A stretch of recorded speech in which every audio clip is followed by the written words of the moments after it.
But I think that's a very good defense. And the other, of course, good defense is that we've had such horrendous hurricanes the last several years without any weather modification in the past 30 to 35 years. You sure can't blame a weather modifier for causing damage. The other governments are using weather control for many purposes. And Indonesia, for instance, Canada, Turkey, Greece, Russia, they're all using weather control to their benefit, and we aren't. Well, for several years, the Russians have had weather control product as one of their national goals. They're using weather control primarily to protect the large sites, or the sites where large numbers of people are congregating for celebration.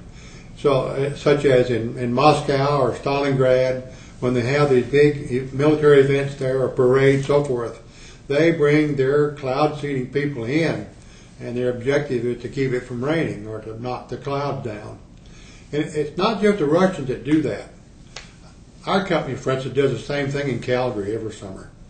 The idea is to keep the hailstorm and the heavy rain down so that the construction business can flourish. It's a contract we've had for 9 years, and every summer we send 2 airplanes up there, or whatever it takes, and their only mission is to prevent hail and keep weather from doing damages in the city limits of Calgary. You've obviously been successful. Well, obviously, yes. It's just one of those things that we know how to do, and since the government hasn't done it, the corporate people in America have just built the instruments. They've installed them in their airplanes, but we have to be just as sure of what we do as the government would like to think they have to be. The men, the materials, the aircraft, and all of the other support equipment you need are available today to reduce the damages of hurricanes very significantly, and I'm talking significantly as being more than 35 or 40%. The roof doesn't lift off the house until about 105 miles an hour. If you reduce the damages in hurricanes by 35 or 40%, you're going to save 90% of the damage that's done by them. Because once you get down below 100 miles an hour, there's not a whole lot of damage occurs from the winds and hurricanes. The tack they've taken is that they're willing to spend money they haven't got to repair places that are not repairable, order the people to evacuate, and the people come back and their house is blown away. We think that's foolishness. We think that we ought to be trying to save those houses, let the people evacuate, but have them come back to a house with the furniture in it. Our aircraft can carry over 400 cloud seeding units. Now, those back in Project Storm Fury days could only carry 52. And the fact that we fly 2.5 times as fast and we know exactly where we are all the time, we feel like we have a much better opportunity, or better chance of reducing these hurricanes by even more than they were able to in Storm Fury. Number one, we would have attacked Katrina before she passed the southern tip of Florida, coming across the Gulf of Mexico, because there were a lot of people, or a lot of lives at stake there. We may not have done anything with Katrina until she got out in the middle of the Gulf of Mexico. But from then on, and I mean the middle of the Gulf of Mexico, I'm talking about to the eastern edge of the oil production. When it got close enough to do damage to the oil drilling and producing platforms, we would have started working on Katrina right then, and we would have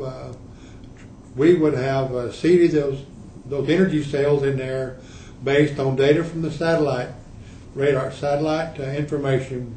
We would have picked the energy cells in that storm, and at least every 12 hours we would have been out there seeding those energy cells.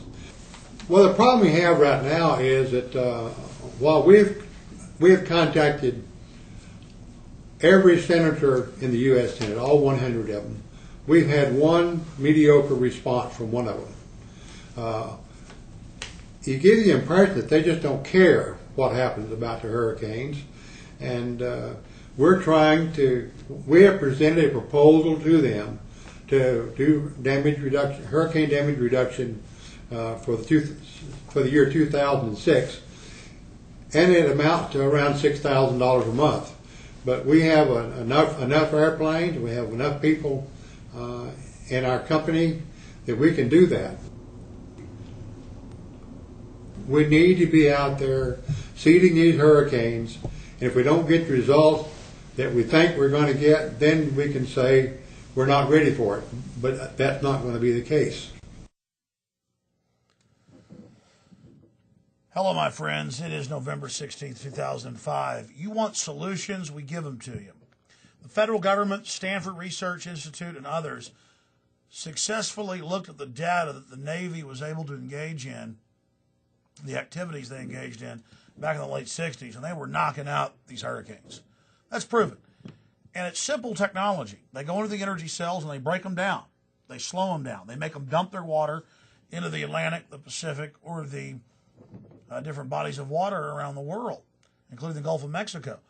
This is simple, 50-plus-year-old technology. Ben Livingston flooded North Vietnam. Ben Livingston is the father of using weather weapons.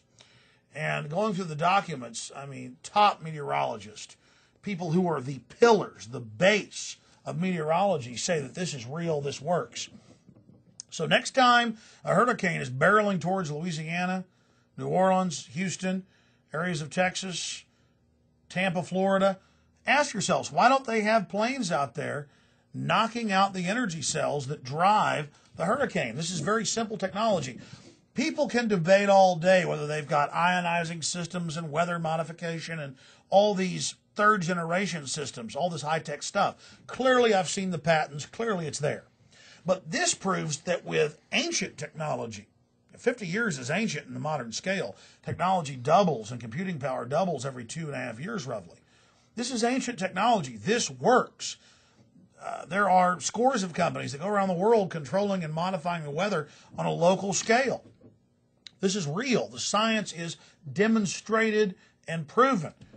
And we're talking about $200 billion for Katrina and Rita. $200 billion. Total devastation of 500-year-old communities like New Orleans. This is serious business.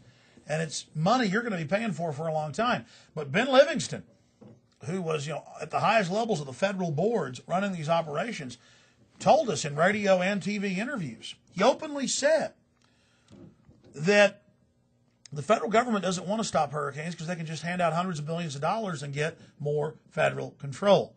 They actually make money out of these disasters by giving it to their partners, to their buddies, to their friends.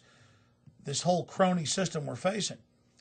So that's why we put this little piece together, and we've got about 5 hours of video. In an upcoming film in the future, we're going to have a film about weather control and weather weapons and look at all the new high-tech systems, not just the low-tech that's been confirmed. But if you know that they can control and reduce hurricanes, why aren't they doing it? That's admitted fact.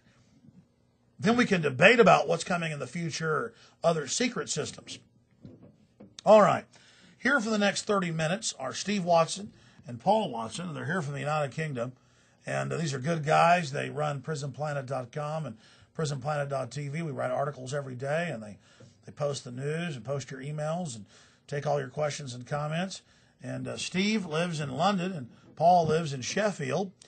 And Paul's been involved in politics for a long time since he was very young, and Steve's got a master's degree in political science. And we look at the false left-right paradigm. We try to expose it. First off, guys, good to have you here. Nice to be here, Alex. You bet. And I have to mention, Steve's got a cold tonight, but he's still here in studio. Be with us. And Paul? Good to be here. Paul, good to have you with us. Guys, a lot has happened, but in a nutshell, what is the New World Order? What is this global system we're facing? Paul, give the folks your take on what we're fighting as humanity. New World Order is an international gang of criminal elites. Their forte is torture, dominating populations, enslaving populations, erecting police states, and hoodwinking the people into electing those very police states that the natural urge of liberty should reject, and they've been masters of that over the course of the past few hundred years, to where we are, the situation nowadays where it's a high-tech police state. The high-level grade of the propaganda is so intense on one level and yet so simple on another that it's hard to differentiate between the two and try to explain it to people who are locked in different paradigms of the liberal and the conservative consensus. So that's our goal, is to wake people up to the fact that the paradigm itself is a fraud and that they're using it to make us advocate and vote for our own enslavement. Thank you for listening to GCN. Visit GCNlive.com today.